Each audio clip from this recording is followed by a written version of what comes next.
أعوذ بالله من الشيطان الرجيم.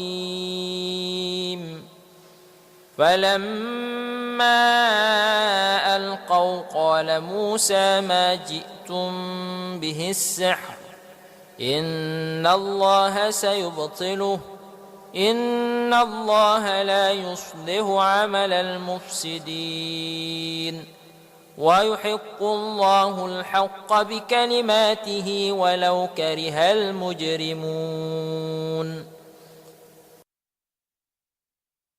بسم الله الرحمن الرحيم إن الحمد لله نحمده ونستعينه ونستغفره ونعوذ بالله من شرور أنفسنا وسيئات أعمالنا من يهده الله فلا مضل له ومن يضلل فلا هادي له أشهد أن لا إله إلا الله وحده لا شريك له وأشهد أن محمدا عبده ورسوله صلى الله عليه وسلم أما بعد إخواني وخواتي السلام عليكم ورحمة الله وبركاته. Sœurs et frères de foi, aujourd'hui par la volonté parfaite de notre Seigneur et Créateur qui est Allahu Azza wa Jal, nous allons apporter des éclaircissements et une correction à certaines erreurs que nous trouvons dans certains livres intitulés Qissasul Anbiya, c'est-à-dire les histoires des prophètes alayhimus salam. À titre d'information, ces livres mis en vente libre dans les librairies ainsi que dans certaines mosquées ne sont pas des ouvrages écrits par des savants de l'islam, mais par des personnes de peu de science qui se sont aventurés dans le récit et la biographie des prophètes alayhimus salam. Assurément, nous trouvons dans certains livres intitulés Qissasul Anbiya, qui traitent selon eux des histoires des prophètes alayhimus salam, que le prophète Moussa alayhi salam était bègue et éprouvait des difficultés à parler selon les auteurs de ces livres. Cela est entièrement faux, bien entendu, contraire à la réalité, à la vérité et à la mission de prophète. En d'autres termes, cela est une atteinte et voire même une attaque envers le prophète Moussa alayhi salam. Force est de constater que les auteurs de ces livres ne sont nullement des savants et qu'ils ignorent les attributs des prophètes alayhi salam. Et nous allons le montrer et le démontrer, incha'Allah. Les savants de la Sunna, donc Ahli Sunnati wal Jama'a, eux qui connaissent mieux que nous la religion musulmane et qui ont une meilleure maîtrise de la compréhension du Coran honoré ainsi que de la Sunna, nous ont expliqué et détaillé les attributs des prophètes alayhimus salam. Certes, tous les prophètes de Adam jusqu'à Muhammad alayhimus salam sont préservés de la mécréance, des grands péchés et des petits péchés reflétant une bassesse de caractère ainsi qu'une indécence. Il est impossible, par exemple, qu'un prophète puisse commettre ne serait-ce qu'un vol de grain de raisin. Le vol, ne serait-ce que d'un grain de raisin, reflète une bassesse de caractère. En d'autres termes, ikhwani wa khawati, le vol, ne serait-ce que d'un grain de raisin, est quelque chose de bas au niveau du caractère. Ikhwani wa khawati, ya jama'atul khair, sœurs et frères de foi, comme vous le savez, les prophètes alayhimus salam sont aussi préservés des maladies repoussantes telles que la lèpre. Ils sont aussi préservés, alayhimus salam, des défauts physiques tels que les handicaps. En résumé, la mécréance, les grands péchés ainsi que les petits péchés reflétant une bassesse de caractère ainsi qu'une indécence, les maladies repoussantes et les handicaps physiques sont contraires à la mission de prophète. Tous les prophètes alayhimus salam sont préservés de tout cela. La mission des prophètes était d'appeler les gens à l'islam, de les attirer vers l'islam et non de les repousser. Ainsi, Dieu les a tous dotés d'un bon caractère, d'un bel aspect physique, d'une belle voix et d'un beau visage. En d'autres termes, tous les prophètes alayhimus salam étaient beaux et avaient une belle voix ainsi qu'une belle apparence. La preuve est par le hadith prophétique rapporté par l'imam at-Tirmidhi radiyallahu ta'ala anhu que Allahu azza wa jalla l'agrée.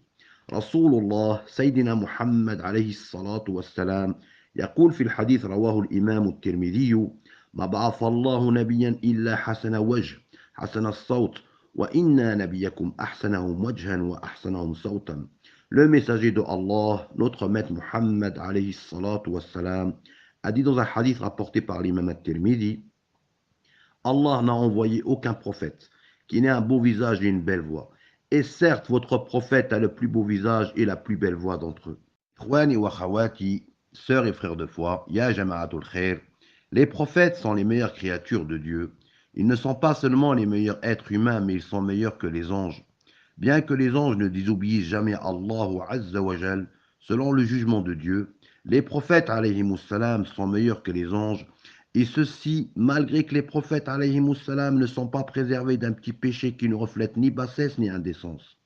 Allah subhanahu wa ta'ala يقول في كتابه في سورة الأنعام وَكُلًّا فَضَلْنَا عَلَى الْعَالَمِينَ. Dieu dit dans son livre, à savoir le Coran honoré, dans Surat Al-An'am, verset 86, dans le sens en langue française, nous les avons tous élevés par rapport au reste des mondes. Ce verset du Coran honoré est une preuve éclatante et éclairante que tous les prophètes alayhimus salam sont meilleurs que tout le reste des créatures. Assurément et indubitablement, les mondes englobent tous les hommes, tous les anges ainsi que tous les djinns. Les prophètes alayhimus salam sont préservés de tout ce qui repousserait les gens d'accepter le rappel à l'islam. Certes, les prophètes alayhimus salam peuvent commettre un petit péché qui ne reflète ni une bassesse ni une indécence, car ils sont humains. Cependant, ils sont immédiatement avertis, s'en repentent avant que d'autres, c'est-à-dire avant que les gens ne prennent exemple sur eux. Les prophètes alayhimus salam ne sont pas des anges, mais des êtres humains. Les anges, eux, ne désobéissent jamais à Dieu, ils ne désobéissent jamais à Allah Azza wa Jal. Certes, Dieu a créé en eux la volonté de ne choisir que l'obéissance envers lui, et jamais la désobéissance. Subhanallah. Jama'atul khair, ikhwani wa khawati, sœurs et frères de foi, après toute cette introduction et ce développement au sujet des attributs des prophètes, alayhimus salam, par des preuves du Coran honoré et du hadith, comment donc certains peuvent-ils prétendre selon eux que le prophète Moussa alayhi salam bégayait? Et donc selon eux, il était bègue, al-ayyadu billahi ta'ala, a'udhu billah. Que Allah nous préserve d'avoir une telle croyance et de tenir de tels propos. Il n'est pas permis de dire ou de croire cela. Tout comme il n'est pas permis de dire ou de croire que le prophète Moussa alayhi salam parlait d'une manière non compréhensible des gens. Ikhwani wa khawati, sachez que le prophète Moussa alayhi salam, Moussa ibn Imran, Moussa fils de Imran, le prophète Moïse alayhi salam, fait partie des 25 prophètes de Dieu cités dans le Coran honoré par leur nom.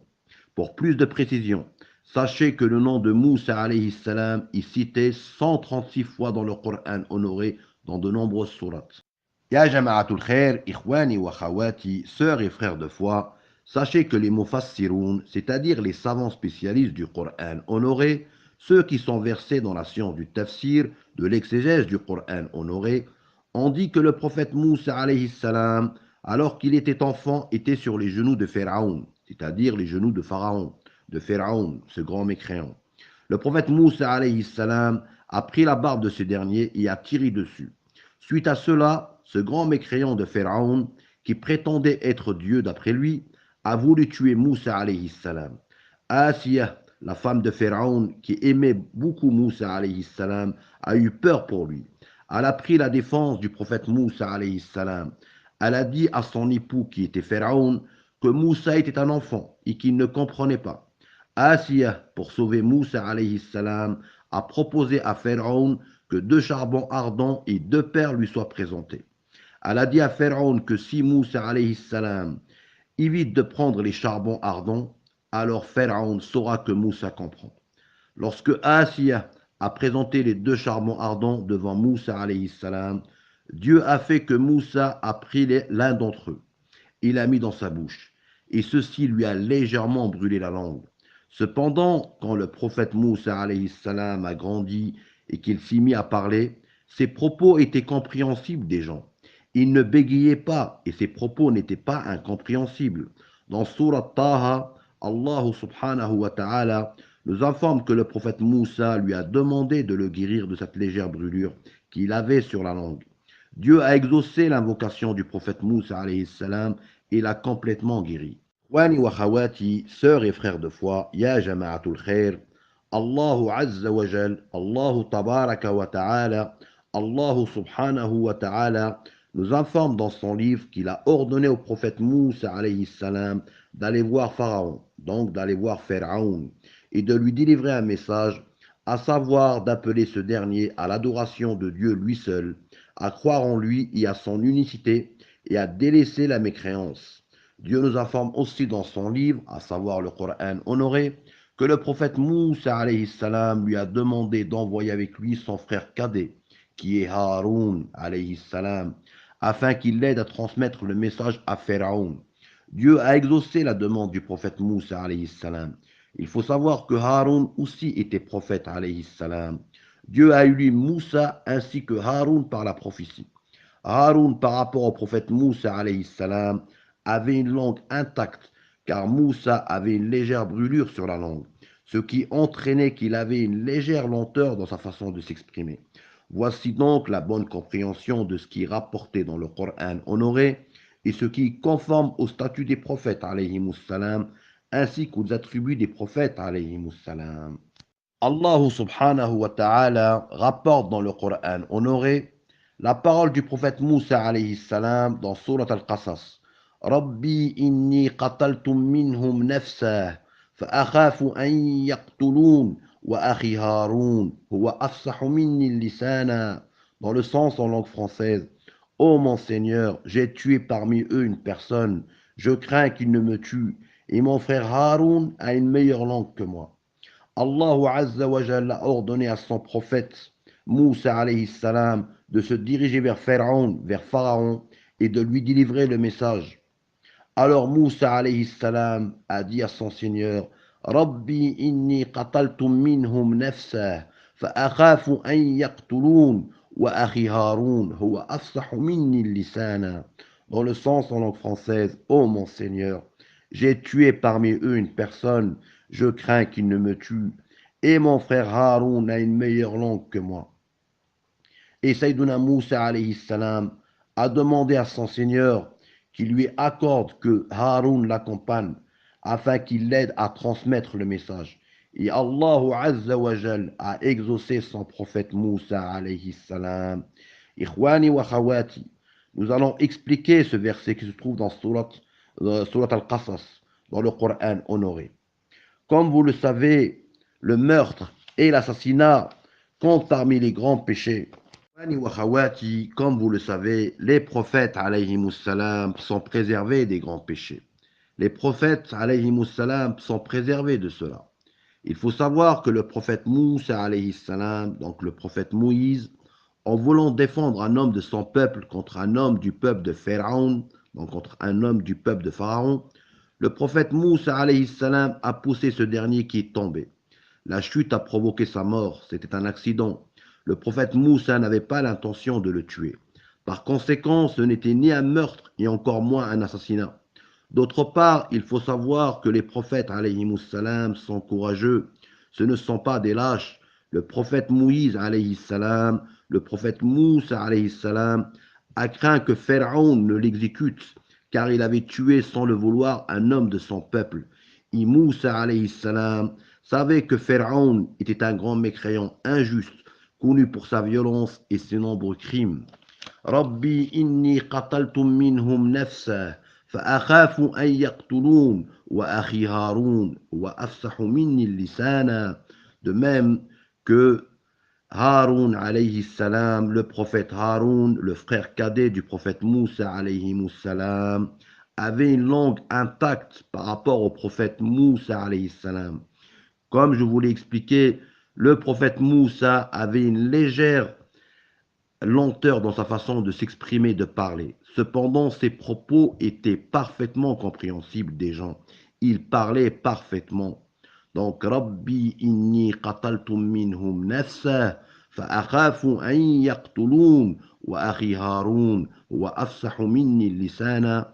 Il faut avoir la bonne compréhension de ce verset du Coran et ne pas tomber dans des choses qui sont très graves, comme certains dans certains ouvrages où ils attribuent à Sayyiduna Moussa alayhi salam, au prophète Moussa alayhi salam, le fait que soi-disant d'après eux, il bégayait. Subhanallah, aucun mufassir, aucun parmi les mufassiroun, les spécialistes du Coran, donc du tafsir de l'exégèse du Coran, n'ont dit ce que eux disent. Subhanallah.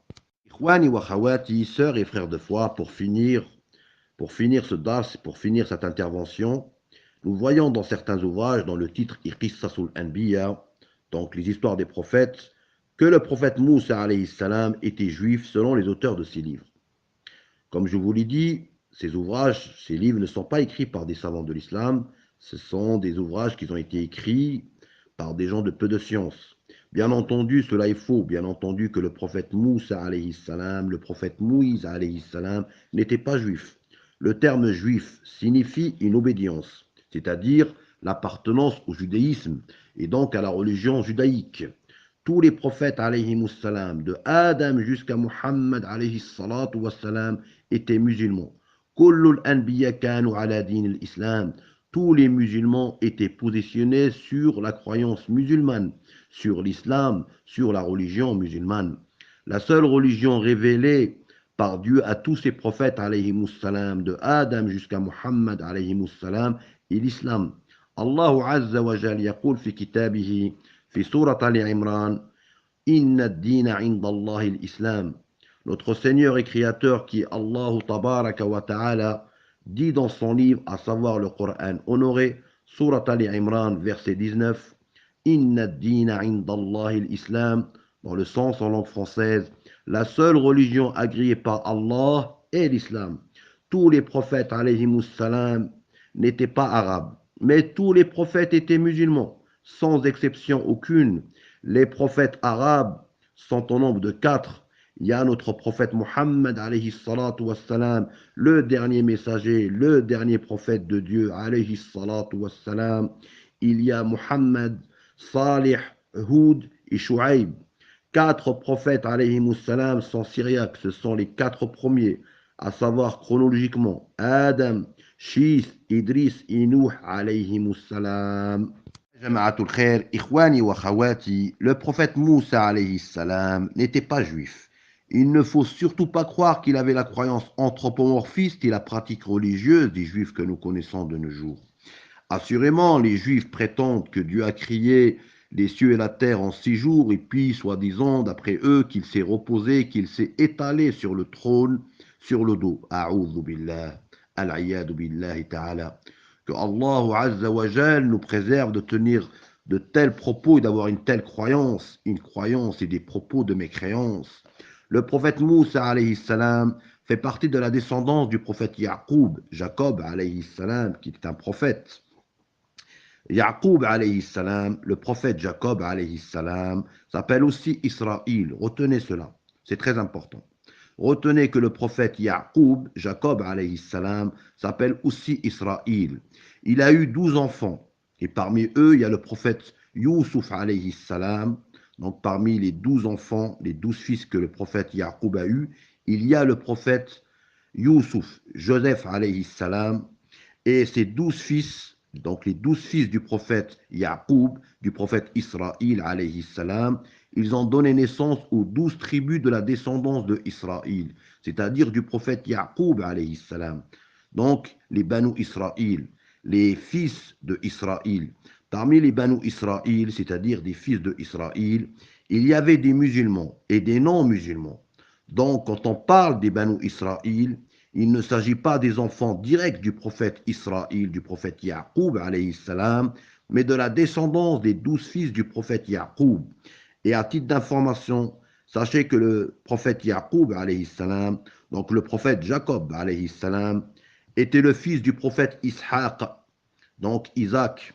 Il était le fils du prophète Ishaq alayhi salam, et le prophète Ishaq alayhi salam lui-même était le fils du prophète Ibrahim alayhi salam, alayhimus salam, kulluhum, kullul anbiya alayhimus salam. Ikhwani wa khawati, comme vous le savez, comme je vous l'ai appris, parmi les Banu Israël, parmi les fils de Israël, certains étaient musulmans, certains sont restés sur l'islam, d'autres sont devenus mécréants, d'autres sont devenus des kuffars. Et donc les kuffars, les mécréants parmi les Banu Israël, ont introduit la falsification dans la religion et ont falsifié la Torah, et ont falsifié la Torah authentique. Et ils ont prétendu que leurs falsifications et leurs mensonges étaient des vérités. D'ailleurs, cela a entraîné la mort de certains prophètes honorés, comme le prophète Zachariah et son fils Yahya alayhimus salam. Pour conclure, ikhwani wa khawati, sœurs et frères de foi, ya jama'atul khair, retenez que le prophète Moussa alayhi salam n'était pas juif, mais un descendant du prophète Yaqub alayhi salam. Donc quand vous voyez dans certains ouvrages que soi-disant le prophète Moussa alayhi salam était juif, Cela est faux, sachez-le, cela est une erreur, cela est grave, cela est une erreur qui est grave, cela est faux. Le prophète Moussa alayhi salam n'était pas juif. Tout comme les prophètes qui sont venus après le prophète Moussa alayhi salam, à savoir les prophètes comme Daoud, donc David, Sulaiman, son fils, le prophète Sulaiman, Salomon, Zacharia, Yahya et Isa ibn Maryam et Jésus, fils de Marie. Tous ces prophètes étaient musulmans, mais aucun prophète n'était juif. Tous les prophètes alayhimus salam étaient musulmans, de Adam jusqu'à Muhammad alayhimus salam. Tous les prophètes n'étaient pas arabes, mais retenez aussi que tous les prophètes étaient positionnés sur l'islam. Tous les prophètes avaient la bonne croyance en Dieu. Tous les prophètes alayhimus salam ont appelé leur peuple à n'adorer que Allah et à ne rien lui associer. وقال رسول الله صلى الله عليه وسلم سيدنا محمد يقول في الحديث أفضل ما قلت أنا والنبيون من قبلي لا إله إلا الله. Et le prophète Muhammad alayhi salatu wassalam a dit, la meilleure parole que j'ai dite moi et les prophètes qui m'ont précédé, c'est qu'il n'y a de Dieu que Allah. والله سبحانه وتعالى أعلم وأحكم وبارك الله فيكم. اللهم اهدينا فيمن هديت وعافنا فيمن عافيت وتولنا فيمن توليت وبارك لنا فيما أعطيت. ربنا لا تؤاخذنا إن نسينا أو أخطأنا. ربنا ولا تحمل علينا إصرا كما حملته على الذين من قبلنا. ربنا ولا تحملنا ما لا طاقة لنا به واعف عنا واغفر لنا وارحمنا أنت مولانا فانصرنا على القوم الكافرين. ربنا آتنا في الدنيا حسنة وفي الآخرة حسنة وقنا عذاب النار. ربنا لا تزغ قلوبنا بعد إذ هديتنا وهب لنا من لدنك رحمة إنك أنت الوهاب. سبحان ربك رب العزة عما يصفون والسلام على المرسلين والحمد لله رب العالمين. والسلام عليكم ورحمة الله وبركاته. رقت عيناي شوقا